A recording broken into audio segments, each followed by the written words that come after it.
Hi guys, and thank you for joining me for week 5 and week 6 of Gardening for Better Health. This is the horticulture part of the program that is meant to accompany the nutrition part taught by Lisa Martin, who is the FNF agent for K-State Research and Extension in Shawnee County. My name is Ariel Whiteley-Knoll, and I am the horticulture agent for K-State Research and Extension in Shawnee County. Give me just 1 second. I will share my screen and we will get started with week 5. So for week 5, we're going to be talking about integrated pest management, which you can find on page 33 of your Kansas Garden Guide. So when we talk about integrated pest management, we're talking about a plan to combat both pests and diseases. And it's really a plan that starts before you even plant your plants in the planning phase of your garden. It's much more proactive versus reactive, and it really has chemical control as an absolute last resort. And I would say in most cases, if you're really staying on top of your integrated pest management plan, chemical control doesn't end up being anything that you need to utilize. So when we look at integrated pest management, I really like this pyramid. It's a great visualization of it. You're starting with your cultural practices, and those can be things like scouting, jets of water, proper watering, proper nutrients, proper plant selection, and proper placement within the garden. The next level of integrated pest management is supporting your biological controls. That could be birds, snakes, spiders, anything that specifically for pests is going to get in there and take care of those things. Physical is the next level, removing plants, cutting off affected portions, things like that. And then chemical control is the last resort. So this is a good visual representation of an integrated pest management plan. There are 7 steps to an integrated pest management plan, and it's really important that you follow them in order and that you stay on top of them. So often people just jump right down to number 6, consider control methods. And I wouldn't even say all. They just go straight to, oh, I have aphids, I need to spray something. But really each step needs to be followed and in order, and then just kind of start from the beginning with each plant and each life cycle. So the first step is to plan around pest issues. You want to research each plant, select the varieties that are most appropriate. So when you're looking at tomatoes, you're looking at what are the most common tomato diseases, what are the most common tomato insect issues, and you're planning around that, which many times for tomatoes involves selecting disease-resistant varieties and rotating your tomato plants around your garden. So before you even purchase a plant or plant a plant in your garden, your integrated pest management plan is starting. Make sure that you know the symptoms to look for so you can start to scout really early in the season. And then create and support a garden that's really rich in biodiversity. Anytime you are spraying an insecticide or even fungicides and other products, you are most likely harming non-target insects or non-target organisms. So just making sure that you're doing everything possible to support biodiversity, and that's really going to help you in your garden. The natural world is going to help you combat some of these issues. The second step is to monitor and look for common symptoms. So on the right, we have spider mites. So making sure that you know to look for webbing, that you're looking for speckling for the plants that they most commonly affect. And on the left is squash bugs. And these are extremely tiny. Squash bugs can be really hard to see. But if you know the time of year to look for that kind of golden, amber, orange eggs on the bottom of your leaves, you can squish them before they ever even emerge because you're scouting, you know what symptoms to look for. And that goes back to planning, making sure that with each crop, you know the common problems so that you can look for them early in the season. Proper identification is key. I cannot tell you how many times we have somebody come into our response line and they say that they have been spraying or treating for an issue that isn't the issue they have. They've been spraying a fungicide for something that's an insect issue. They've been spraying a pesticide for a foliar disease. So it's really important. And the ant termite example is a good one, although they're not a vegetable or fruit pest. They can look similar enough that to the untrained eye, you think you know what you're seeing. But that's what your local extension office is for. That's what the Shawnee County Extension Office is for, to help make sure that we know what problem you're seeing so that then you can properly treat it. And that kind of goes back to planning as well, because if you're really familiar with your crop and you know the common problems, you're going to be more familiar with what the insect and diseases look like that can affect those crops. Step 4 is to evaluate the damage. So determine your plant's threshold for tolerance. So on the right, we have a rose and it's being affected by black spot. Now, if this rose is in the front of your house by your mailbox, you have a really nice neighborhood and all your neighbors are going to see it. Having something as ugly as this may need to be controlled. You may want to go ahead and take steps to control it. But if it's in the backyard, if it's kind of in a spot you don't really see, it doesn't really bother you, then if it's not going to kill the plant, which black spot won't, why treat? Why is it something that needs to be treated? The picture on the left is pear rust. Very, very common. First of all, if you have a Callery or a Bradford pear in your yard, you need to look at removal because they are invasive. They're very weak wooded. They're probably going to come down in the next storm if you haven't already lost a good portion. But also pears in Kansas are going to be affected by pear rust every year. And to control it, you're going to have to spray every year. So thinking about, is this even a plant I want to have in my landscape? Whereas black spot is somewhat common on roses, but fairly easy to treat by improving airflow and sort of making small adjustments like that. Whereas rust, it's really going to be a spray schedule every year. Is that something you're going to want to do? So just looking at that damage and figuring out, is treatment something you want to do? A really good example of this is we had some clients come in last week. They had insects coming up in there. They have a rock garden in the front of their house. And whenever it rains, these insects come up. They have been spraying 3 or 4 pretty intense pesticides to try to treat these insects. And as I was talking to them, they're very, very small insects. I said, we'll take a look under our microscope. These are extremely small. I'm not sure that we're going to be able to identify them. But also, do you have any plants that are showing any signs of insect damage? They said no. Are these insects getting into your home? They said no. Are they biting you? Are they in any way causing you any issues? They said no. So the question can kind of stop there. What does it matter what these insects are if they're not very, very, and we're talking about very small, I think they ended up being a type of gnat or something, very small insect. They're not harming you. They're not entering your home. They're not harming any pets, they're not harming children or plants. Why spray pesticides? Why spray pesticides when those pesticides are killing bees, worms, soil microbes, ladybugs, spiders, affecting the bird population? Those things are happening. So why do that for something that's not causing you problems? So that evaluate damage step is a really critical step in the integrated pest management plan.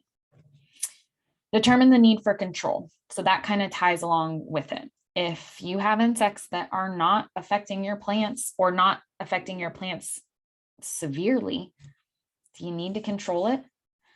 A good example is Japanese beetles. They come around every summer.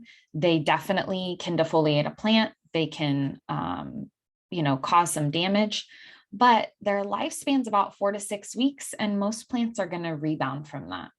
So is it worth controlling? Or if you look at our Japanese beetle publication, you could go out in the morning with a bucket of soapy water, shake the leaves, and their reflex is to let go of what they're on. They'll drop down into the bucket. You can control a lot of them by doing that. If you have a couple plants that they're affecting pretty severely, you can throw some netting over that. That's going to be extremely effective. So when you look at an insect like the Japanese beetle with a short life cycle, that's very easy to control physically with your hands, with netting, by hand picking, do you need to spray? Do you need to spray something that's going to affect other beneficial insects when this pest has such a short life cycle? That's really something for you to decide. And of course, the extension office can help you with that by giving you each option. But in most cases, I don't recommend that homeowners spray for Japanese beetles because that's just not needed in most scenarios. And just because it's worth mentioning, don't pay for the traps that you're going to see in hardware stores this summer. The traps send out a pheromone that attract more beetles to your yard. So you're doing more harm than good by using those. Consider all control methods. So a lot of our publications, once you've figured out the exact disease, the exact pest, talk about a strong jet of water will be extremely effective. Pruning out diseased branches will be extremely effective. So look at the control methods and start with the least lethal method and then work your way up. Anytime you are using chemicals, you are most likely going to impact non-target things, things that weren't the problem. So that's why chemical control is always a last resort. And then the final step is to monitor and adjust.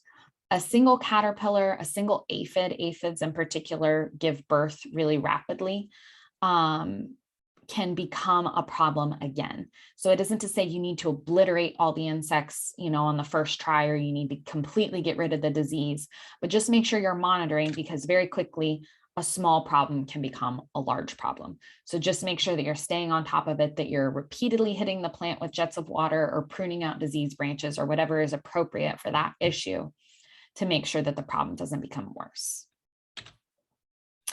So this is an example with squash bugs. That's a really common problem that we see. That's kind of a difficult one. So I just wanted to walk you through it.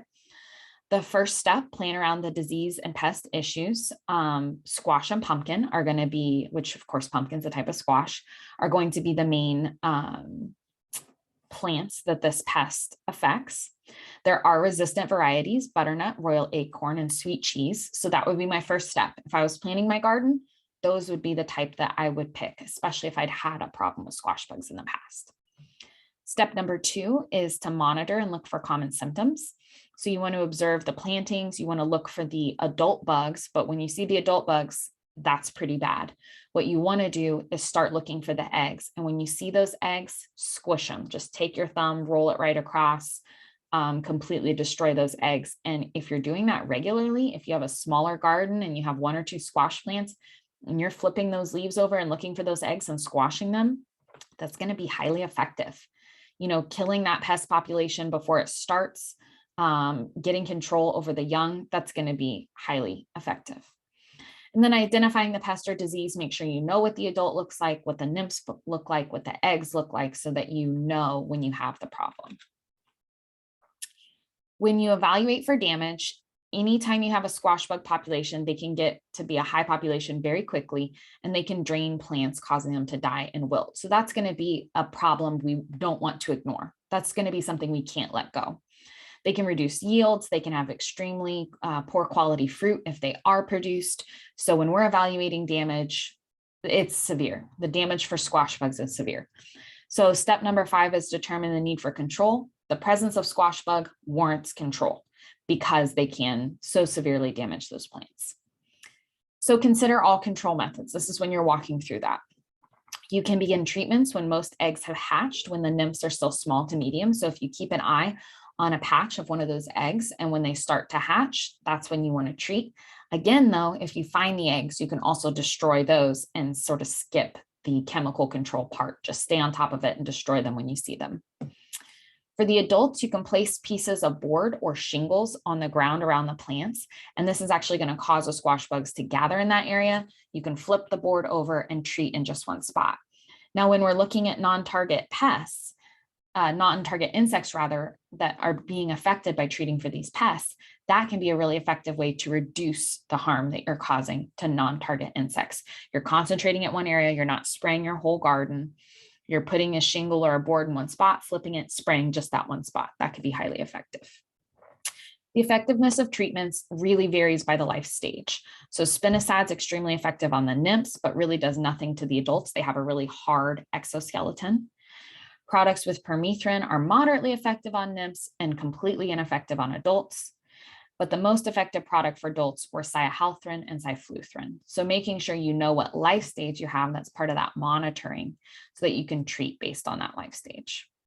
It's very critical to reduce the overwintering population of squash bugs. So you need to work the soil after the gardening season. You need to remove all the squash vines, all the squash leaves, and all the fruit after harvest. Oftentimes, if you get kind of a mushy squash plant or fruit, you'll throw it in the compost or throw it to the side of the garden and kind of leave it. This is what feeds the nymphs and the adults.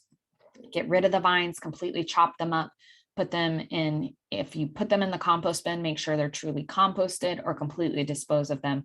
And that's going to remove the food source so that you'll have a reduced population the following year. And then monitor and adjust. This is really important for squash bugs. A single squash bug can severely affect your plants. So make sure you know what they look like and stay on top of monitoring. So now I'd like you all to pause the video and do this integrated pest management activity. You'll want to select one of the plants. Remember back to our lessons where we were selecting plants we want to grow. Pick one of the plants you want to grow in your garden. Use the Kansas Garden Guide and select one common pest or disease for that crop. Using the online Common Plant Problems page, and you can find that just by looking up K-State Common Plant Problems. You can outline a detailed integrated pest management plan for that pest or disease, modifying the plan to suit your preferences and your gardening style. So if you choose not to use any chemical control, I want to see really heavily plans to monitor using non-chemical control options. Make sure that you are staying on top of it. And I'm going to say that squash bugs aren't an option because we already went through that. So pick tomatoes or cucumbers or something else that you have in your garden. Pick a really common pest or disease for that. Go to that Common Plant Problems page and then map out your personal plan. Make it something you're going to do. Don't say that you're going to monitor every day if that's not what you're going to do. Make it something that you're going to do and create a pest management plan. Okay. So now we are going to move on to harvest, which is going to be week 6. And this is going to be on page 49 in the Kansas Garden Guide. So when you harvest, you're really trying to harvest at the peak of freshness. Harvest what you need, what you're going to use. If you have any extras, make sure that they go into cold storage quickly. Depending on the crop, this may just be out of the sun, indoors in air conditioning, or in the fridge or somewhere else. Harvesting in the morning or the evening is going to help the plant most so that you're not overly stressing the plant and that produce isn't hot from the summer sun. Take care not to puncture or bruise anything. That's really going to reduce the shelf life, if not ruin the crop. Make sure to keep it out of the sun. So if you're in the garden doing a lot of harvesting, take a basket or bucket or whatever you're using and put it in shade or put it in the house so that it's not baking in the sun. And then make sure that you know what peak readiness is for each of your crops so you can harvest when it's ready. So when we're looking at keeping the plants healthy for things like rhubarb or arugula or anything that we're coming back to repeatedly, or herbs or leafy greens, try the cut and come again method, which is when you take a leaf or two, just what you need, maybe a little bit of Swiss chard, but then you come back. You don't want to destroy the entire plant because this plant will continue to produce leaves that you can use and you can eat. Be mindful of the plant's needs. So if it's a plant that grows from the crown, you don't want to cut the middle out. You want to cut the lower leaves out. Kale is a great example of that. You always start by snapping off the lower leaves and working your way up the stalk. And then consider plant health before harvest. If this plant was really drought stressed yesterday and you watered it and it's just sort of starting to come back to life, leave it. If it's had, a part of it broke out from a storm or something like that, leave it. You want to, if it's something that you're going to repeatedly harvest, wait until that plant is in a good space, is healthy, isn't wilted or otherwise damaged before you go in and harvest. And then, of course, you want to make sure that we're doing things to keep people healthy as well. And I will say this is one area where I think a lot of people are remiss. And foodborne illnesses are no joke. Foodborne illnesses are very serious and they can happen in the home garden. So just be mindful of these things and think about these things. You want to wash your hands before working in the garden. I know that seems kind of silly because you'll be in the dirt and all sorts of those things, but a lot of people actually introduce bacteria that can be harmful into their gardens because they don't properly wash their hands. So make sure that you're washing your hands before you go to harvest in particular, or just work in the garden in general. Never work in your garden when you're sick. You've got a runny nose, an upset stomach, anything like that. You don't want to work in your garden. You can spread bacteria by doing that. Try to discourage wildlife from entering food gardening spaces. Probably the biggest ones that are really difficult in home gardens are raccoons. They can spread a lot of diseases without people realizing it. So trying to keep raccoons out of your garden. Birds, of course, are always going to fly over. So whenever you see bird droppings on any plant, it's best to remove either that leaf or that plant, or if it's on any part you're going to consume, definitely dispose of that because we can get diseases from that. And there's no amount of washing that's going to remove it. So if you see bird droppings, remove them. And even if you see, I was actually out in my garden yesterday and I saw some bird droppings on an arugula leaf. So of course I removed that leaf and threw it away, but it had recently rained. And so I actually removed the plants from that area because I had imagined that the bird had deposited its dropping and then the rain had actually splashed it. So I removed plants from that area because I didn't want to consume anything that had been in contact with that feces. And then make sure that you thoroughly wash produce before consuming. Fresh water, a stiff brush if it's something like squash or cantaloupe, but you really don't need to use any of the rinses that people try to sell you or the home remedies. Definitely don't use bleach. Fruit and vegetables are still living plants.